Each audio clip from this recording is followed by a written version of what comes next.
Halo semua. Apa kabar untuk hari ini? Semoga harimu selalu menyenangkan ya bro. Selamat datang di channel YouTube saya. Tolong dibantu subscribe, like dan share ya, supaya saya terus semangat bikin kontennya. Wakakakak. Reincarnation of the Strongest Sword God, Chapter 1577. Setiap lizardman yang bersendewa dengan nyala api menerima jumlah kerusakan yang menghancurkan, kehilangan lebih dari 1 juta HP setiap detik. Aktivasi mantra langsung membegal lizardman dengan peringkat elit. Sementara itu, sebelum durasi penjara api hampir berakhir, si Feng mengeluarkan gulungan magic tingkat 3 biru aqua. Ice Torrent. Semburan air jatuh dari langit-langit gua dan membentur tanah dengan berat. Setiap makhluk hidup yang bersendewa dengan air berubah menjadi patung es di tempat. The Chieftain peringkat Lizardman, yang telah menerima kerusakan kritis dari gelombang awal serangan dari penjara api, sisa HP mereka habis dikonsumsi, tubuh beku mereka hancur menjadi partikel es kecil. Loot kemudian tersebar di seluruh lantai gua yang terendam.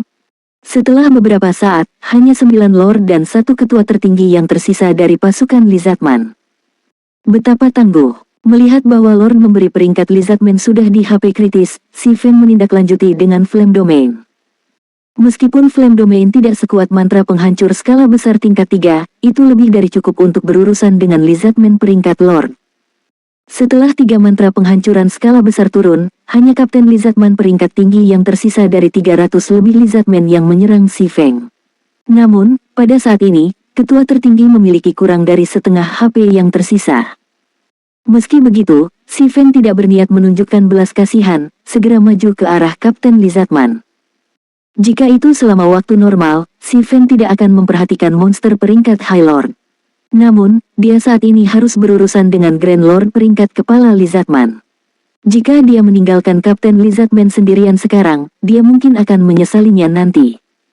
Saat ini, kepala Lizardman jauh lebih kuat daripada Grand Lord peringkat Purgatory Puppet. Si Feng telah bertarung selama tes masuk. Realm Lord juga memiliki HP yang jauh lebih besar. Selain itu, si Feng sendirian sekarang, dan sistem melarang penggunaan gulungan pemanggilan. Oleh karena itu, akan sangat sulit baginya untuk membegal kepala Lizardman, dan dia pasti tidak mampu melakukan sedikit pun kecerobohan. Namun, tepat ketika si Feng tiba di hadapan Kapten Lizardman dan hendak menggunakan Flame Burst untuk menghabisi ketua tertinggi, banyak tombak api tiba-tiba menembaki dia. Setelah melihat ini, si Feng mundur karena terkejut. Boom, boom, boom. Ketika tombak api menghantam tanah, kawah besar segera terbentuk. Kekuatan apa? Jadi, ini adalah mantra tingkat 3 yang dilemparkan oleh Tuan Realm. Si Feng tercengang di dalam hati saat dia melihat kawah yang menyala. Terbukti dengan sendirinya bahwa kepala Lizardman telah menghapus efek dari domain terlarang. Meskipun kepala Lizardman hanya mengeluarkan mantra tingkat 3, kekuatannya sudah pada standar tingkat 4. Jika si Feng mencoba memblokir mantra seperti itu, dia mungkin akan kehilangan nyawanya dalam sekejap. Sementara itu, begitu si Feng menghindari tombak api, nyala api mulai turun dari udara. Pada saat yang sama, rantai yang terbuat dari api muncul dari tanah dan menembaki dia, tidak memberinya kesempatan untuk beristirahat. Apakah itu Rain of Flames atau Flaming Chains? Keduanya adalah mantra yang mampu membegal si Feng saat kontak sekarang. Sial, sambil menggertakkan giginya, si Feng mengaktifkan kekuatan naga langit. Dia kemudian mengeksekusi serangan instan tingkat 2 di Kapten Lizardman. Dalam sekejap mata, tubuh si Feng menghilang dari lintasan serangan kepala Lizardman dan muncul di hadapan Kapten Lizardman yang terluka parah. Phantom Kill. 9 naga tebas. Si Feng tidak menahan apapun saat dia meluncurkan satu serangan kuat demi satu pada Kapten Lizardman, yang hanya memiliki sekitar 4 juta HP yang tersisa. Karena efek kekuatan naga langit, atribut kekuatan si Feng meningkat 150%. Kekuatannya sekarang lebih unggul dari bahkan Grand Lord dengan level yang sama. Ada juga efek serangan instan, yang meningkatkan kecepatan serangannya sebesar 500% dan kerusakan ditangani sebesar 400%. Pada saat berikutnya, kerusakan melebihi minus 100.000 muncul di atas kepala Kapten Lizardman satu demi satu. Terkadang, serangan kritis yang menghasilkan lebih dari minus 300.000 kerusakan juga akan terjadi. Saat si Feng dan doppelgangernya meretas dan menebas Kapten Lizardman, mereka juga mengaktifkan Defensive Blade untuk memblokir serangan mantra yang datang dari kepala Lizardman. Pertarungan dengan Kapten Lizardman hanya berlangsung dalam hitungan detik. Selama periode ini, ketua tertinggi memiliki sedikit kesempatan untuk melakukan serangan balik. Pada saat Kapten Lizardman tiada, Si Feng dan doppelgangernya telah menghabiskan sebagian besar jumlah blok dari defensive blade mereka. Meskipun hanya kepala Lizardman yang tersisa sekarang, Si Feng tidak berani ceroboh. Sebagai tindakan pencegahan, dia menikam Abyssal Blade ke tanah dan mengaktifkan Abyssal Curse. Tiba-tiba, belenggu hitam pekat muncul dari tanah di bawah kaki Lizardman Chief, mengikat Realm Lord sepenuhnya. Atribut dasar Realm Lord kemudian mulai menurun dengan cepat.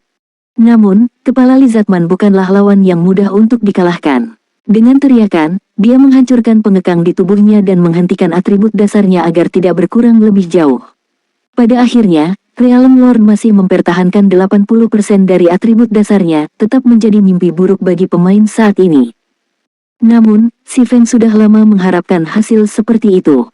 Dia kemudian mengaktifkan Disintegration Field, menyebabkan atribut dasar kepala Lizardman anjlok sekali lagi. Akhirnya, atribut dasar kepala Lizardman turun menjadi hanya 60% dari nilai aslinya. Namun, Si Feng masih belum puas dengan hasil ini. Dia mengeluarkan cincin Injil dan menghabiskan 5.000 kristal ajaib, mengaktifkan proyeksi dunia.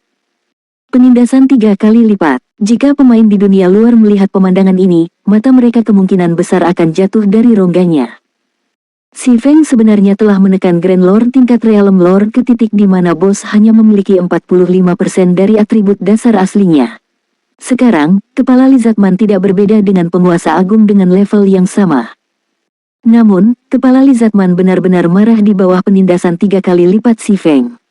Mengayunkan tongkatnya, dia melemparkan mantra terkuat di gudang senjatanya, Hell Pythons. Tiba-tiba, staf kepala Lizardman berubah menjadi sekumpulan api, yang kemudian meluas dan menjadi 9 ular piton besar yang menyala yang sepenuhnya berada di bawah kendali kepala Lizardman. Dia masih punya kartu truf untuk dimainkan. Kulit Si Feng menjadi gelap ketika dia melihat ular sanca yang menyala menyerang dia. Meskipun dia belum bertabrakan dengan ular piton yang menyala-nyala ini, dia sudah bisa mengatakan bahwa mereka bukanlah sesuatu yang bisa diharapkan oleh pemain tingkat 2 seperti dirinya untuk dihentikan. Tepat ketika 9 ular sanca yang menyala akan bersendewa dengan Si Feng, yang terakhir tiba-tiba pecah menjadi 10 salinan identik dari dirinya sendiri. Gerakan ini tidak lain adalah langkah dewa. Bahkan jika dia meninggalkan 9 ular piton sendirian, ular piton hanya akan mampu menyerang paling banyak 9 sasaran setiap saat. Dengan ular piton yang menyala terganggu, Si Feng segera berjalan menuju kepala Lizardman. Flash bergemuruh. Flame Burst. Pedang bayangan. Baik tubuh utama Si Feng dan doppelganger menyerang kepala Lizardman dengan hiruk-pikuk. Meskipun kepala Lizardman adalah Realm Lord, atribut dasarnya sekarang ditekan ke titik di mana mereka hanya menyaingi Lord Agung dengan level yang sama. Selain itu, kepala Lizardman tidak unggul dalam pertempuran jarak dekat. Akibatnya, kepala Lizardman menjadi tidak berbeda dari karung tinju ke Si Feng, yang atribut dasarnya saat ini lebih unggul dari tuan besar pada level yang sama. 99%. 95%, 90%. Ketika langkah dewa berakhir, Si Feng mengeluarkan gulungan pertahanan tingkat 3, perisai air suci, dan menggunakannya.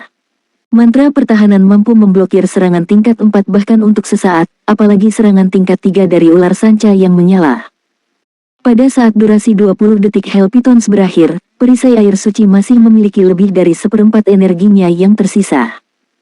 Tanpa gangguan dari Hell Pythons, Si Feng memiliki waktu yang jauh lebih mudah berurusan dengan kepala Lizardman dan mampu mengurangi HP Realm Lord. Ketika durasi kekuatan naga langit berakhir, Si Feng segera mengikutinya dengan mengaktifkan kekuatan kegelapan, mempertahankan kekuatannya pada tingkat Grand Lord.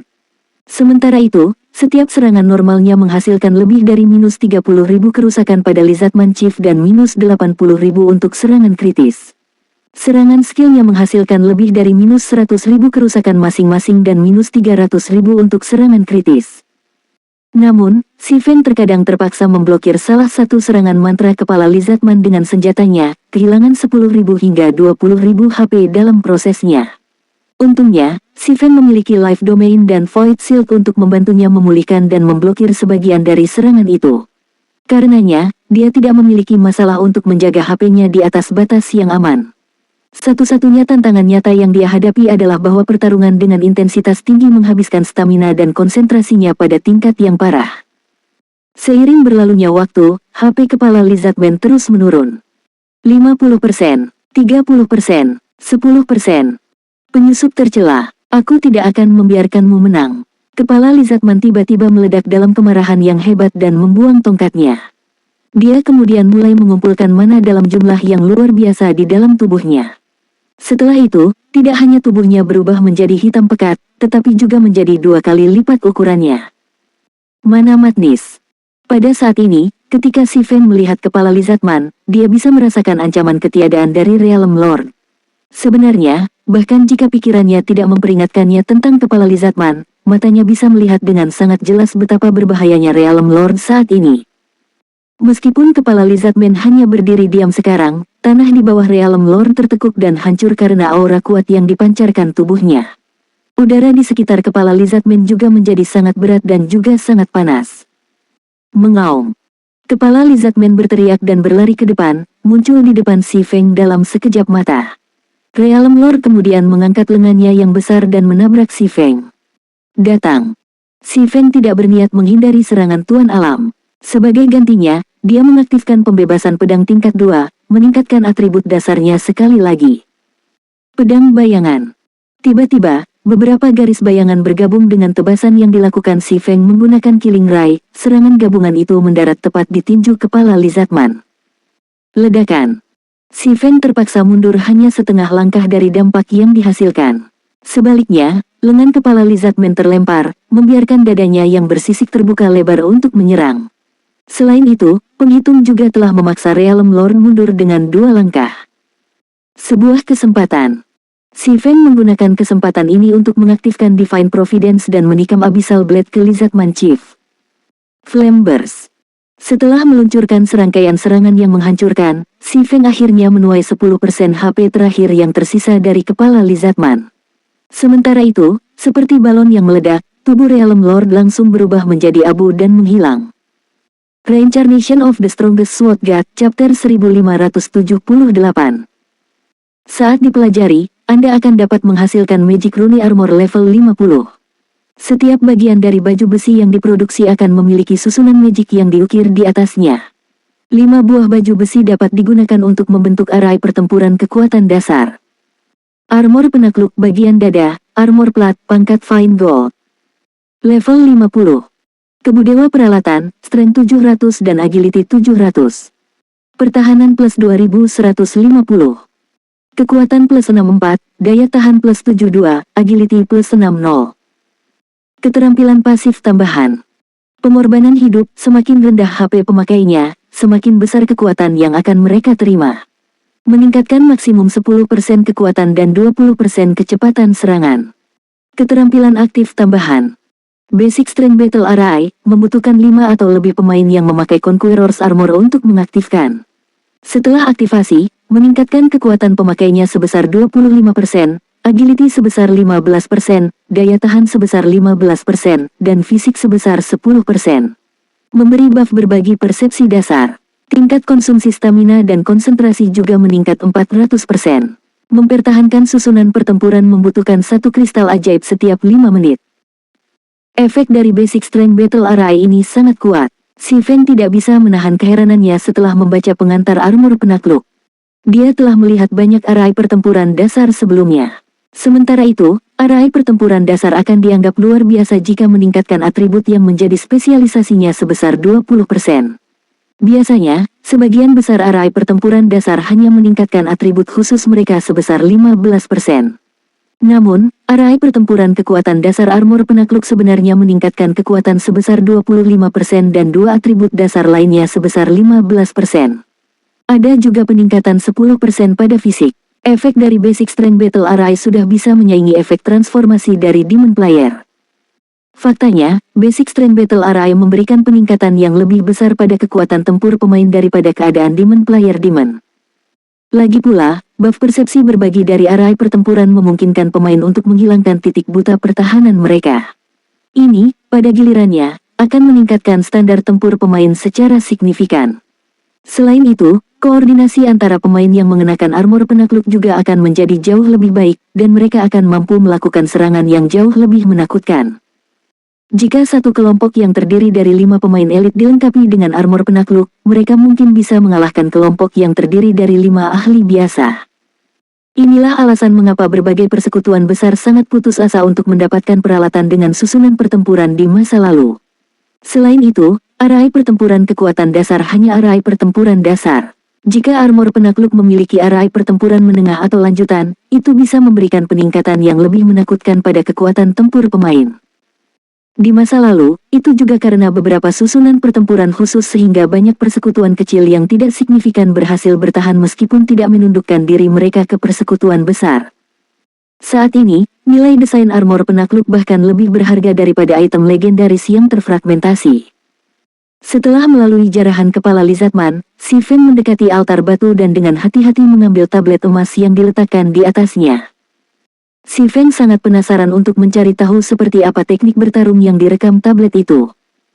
Bagi semua pemain, tablet teknik rahasia adalah harta berharga yang dapat mereka gunakan untuk mempelajari teknik bertarung. Selain itu, semakin tinggi peringkat tablet teknik rahasia, semakin kuat teknik pertempuran yang bisa dipelajari darinya. Faktanya, untuk mendapatkan tablet emas, seorang NPC telah melakukan perampokan di tengah kota Blackwing. Setelah menekan kegembiraan di dalam hatinya, si Feng mengklik untuk memeriksa tablet emas. Teknik tubuh rahasia. Pola yang terukir di tablet ini terlalu kabur dan tidak lengkap, dan tidak ada informasi yang dapat diuraikan. Namun, beberapa jenis kekuatan dewa bersembunyi di dalam pola ini. Jika seseorang mengumpulkan semua loh batu, pola yang tidak jelas dan tidak lengkap ini dapat dipulihkan. Jumlah tablet saat ini, 1/3. Teknik tubuh rahasia. Mata si Feng bersinar saat dia melihat tablet emas. Sudah menjadi rahasia umum bahwa di antara berbagai teknik pertempuran yang tersedia di domain lore, teknik pertempuran yang berfokus pada tubuh fisik adalah yang paling berharga. Terlebih lagi, seperti Void Steps, teknik seperti itu cocok untuk kelas yang berorientasi secara fisik dan magic. Bahkan jika seseorang gagal memahami teknik bertarung sepenuhnya, mereka masih dapat meningkatkan kendali mereka atas tubuh mereka sendiri. Setelah dia selesai memeriksa tablet emas, bahkan sebelum dia bisa menyimpannya, cahaya keemasan tiba-tiba menyinari dirinya. Ini adalah perasaan menyenangkan memenuhi tubuh si Feng saat dia diselimuti cahaya keemasan ini. Dia juga sepenuhnya memulihkan semua stamina dan konsentrasi yang telah dia keluarkan sebelumnya. Sistem, selamat. Anda telah melampaui batas Anda sendiri dan mencapai eksploitasi yang diakui oleh dewa. Sistem, selamat. Anda adalah pemain pertama yang mencapai eksploitasi di tangga dewa. Menghadiahkan 15.000 poin kuil. Jadi, ini eksploitasi. Si Feng tidak bisa membantu tetapi merasa gembira ketika dia melihat bukti telah mencapai eksploitasi muncul di jendela statusnya. Juga, 15.000 poin kuil. Sistemnya sungguh murah hati. Tidak seperti poin kuil, eksploitasi yang terakumulasi tidak akan disetel ulang setelah meninggal KTT dunia. Tidak seperti poin kuil, eksploitasi yang terakumulasi tidak akan disetel ulang setelah meninggalkan KTT dunia. Mereka akan tetap ada sampai pemain membelanjakannya atau menghapusnya dengan sengaja. Sementara itu, item yang lebih berharga yang tersedia di tangga dewa, seperti Bloodliness dan item legendaris terfragmentasi, semuanya membutuhkan eksploitasi untuk ditukar. Jika tidak, bahkan jika seseorang memiliki poin kuil yang diperlukan, mereka hanya akan dapat menatap item yang mereka inginkan, tidak berdaya untuk melakukan apapun. Selain itu, karena hadiah sistem kali ini, poin kuil si Feng yang terkumpul akhirnya menembus ambang 100.000 poin. Dia sekarang memenuhi syarat untuk menukar Bloodline termurah. Setelah memikirkan sampai titik ini, si Feng tidak bisa membantu tetapi dengan cepat meninggalkan kuil suci ke-30. Ketika dia muncul kembali di tangga dewa, serangkaian pemberitahuan sistem memasuki telinganya. Sistem, selamat. Anda telah melewati kuil dewa. Menghadiahkan 1.500 poin kuil. Sistem, selamat. Anda telah melewati kuil dewa dalam batas waktu. Menghadiahkan 1.500 poin kuil. Sistem, selamat. Anda telah membegal bos penjaga dalam batas waktu. Menghadiahkan 4.000 poin kuil. Setelah memasukkan hadiah ini, total poin kuil si Feng mencapai 109.360. Namun, dia masih belum berniat mengakhiri tantangannya. Setelah mendapatkan istirahat yang cukup, dia segera melanjutkan ke kuil dewa berikutnya. Meskipun dia saat ini tidak lagi memiliki cukup kristal ajaib untuk menggunakan proyeksi dunia untuk bos penjaga berikutnya, bahkan jika dia tidak bisa mengalahkan bos penjaga, dia lebih dari mampu untuk melewati mereka. Bagaimanapun, dia tidak diharuskan untuk mengalahkan bos penjaga untuk membersihkan kuil dewa dan menaiki tangga dewa. Oleh karena itu, sambil menghindari pertempuran dengan bos penjaga, si Feng membersihkan kuil dewa satu demi satu. Sementara itu, saat dia dengan cepat mengumpulkan lebih banyak poin kuil, beberapa pemain di KTT dunia juga mulai memperhatikan sesuatu yang aneh. Sebelumnya, rekor tertinggi pada daftar peringkat yang ditampilkan di hadapan berbagai kuil dewa hanya ada di kuil dewa ke-33. Sekarang, bagaimanapun, seseorang telah mencapai kuil suci ke-35. Selain itu, orang ini tidak menunjukkan tanda-tanda melambat saat mereka melaju melalui kuil suci ke-35 dan memasuki ke-36. Siapa orang ini? Skyhawk, yang baru saja keluar dari kuil suci ke-33, mengungkapkan ekspresi terkejut saat dia melihat daftar peringkat kuil suci. Saat seseorang mencapai kuil dewa lebih jauh, mereka tidak hanya akan menghadapi bos yang jauh lebih sulit, tetapi jebakan yang dipasang di dalam kuil dewa juga menjadi semakin kuat. Faktanya, Skyhawk telah menghabiskan 2 dari 7 usahanya untuk membersihkan kuil dewa ke-33. Selanjutnya, dia sudah berencana untuk menyerah mencoba melewati kuil suci ke-34 sama sekali. Adapun kuil suci ke-35, dia bahkan tidak berani berpikir untuk membersihkannya. Bagaimanapun, tingkat kesulitan Divine Staircase meningkat secara substansial setiap 5 level. Meski begitu, sebenarnya ada seseorang yang telah berhasil melakukannya dan menantang ke-36.